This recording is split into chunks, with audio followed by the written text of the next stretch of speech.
这不是那种两个人的故事，写在一本小说。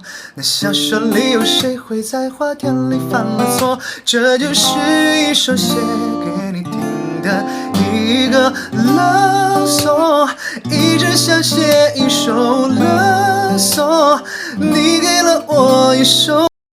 biết từng đâu một hình bóng tối đã mãi khắc ghi trong tâm trí anh từng ngày. Anh ước mỗi sáng khi anh thức giấc lại được có em trong tay. Anh ước mỗi tối anh sẽ luôn luôn là người chúc em ngủ ngon. Và trong mơ anh hái bông hoa anh cài lên tóc em rồi nắm đôi tay của em. Nhạc vang lên theo trái tim anh từng nhịp bước đến bên em. Chợt anh như cái ngốc say sưa nụ cười trên mặt.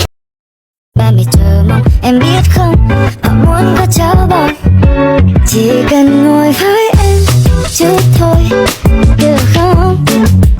Nhìn vào đôi mắt em, thế sao có thể sẽ mơ hồ?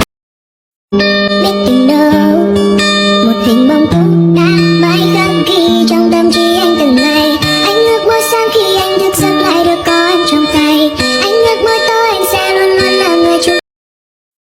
Anh trong chiếc quần âu đen, em váy cưới nàng dâu đến bên xanh bước phải lâu. Em đã nhắc từng nay về sau, đời em đã nhắc từng nơi đông người. Ôi đôi mắt tình như mây trời, quên tất chất tại sao không cười. Tại vì thiếu anh đúng không gì em đừng nhắc điều gì về chuyện cũ. Baby nói cho nghe, em hãy nói cho nghe những điều em muốn sau khi đêm nay trôi qua.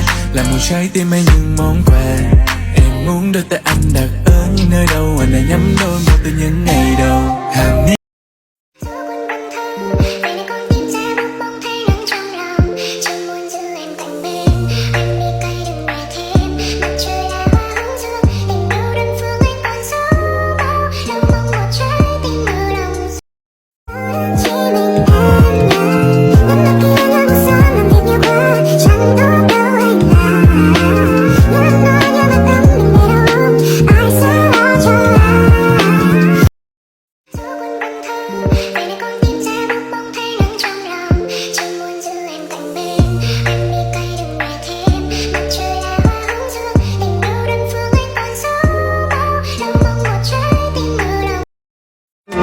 anh trong chiếc quần âu đen, em váy cưới nàng dâu đến bên xanh bước phải lâu. Em đã nhắc từng nay về sau, đời em đã nhắc từng nơi đông người.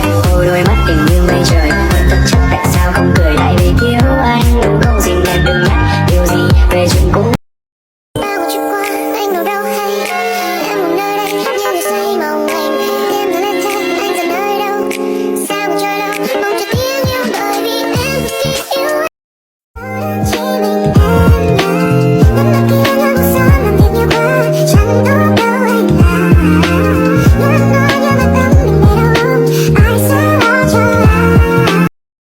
em đường xa lá rơi đón mùa thu, nắng ấm áp nhạc ru.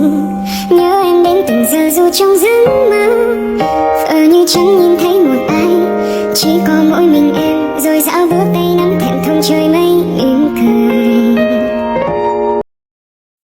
Anh trong chiếc quần âu đen, em váy cưới nàng dâu đến bên xanh bước phải lâu. Em đã nhắc từng nay về sau, đời em đã nhắc từng nơi đông người. Ôi đôi mắt tình như mây trời,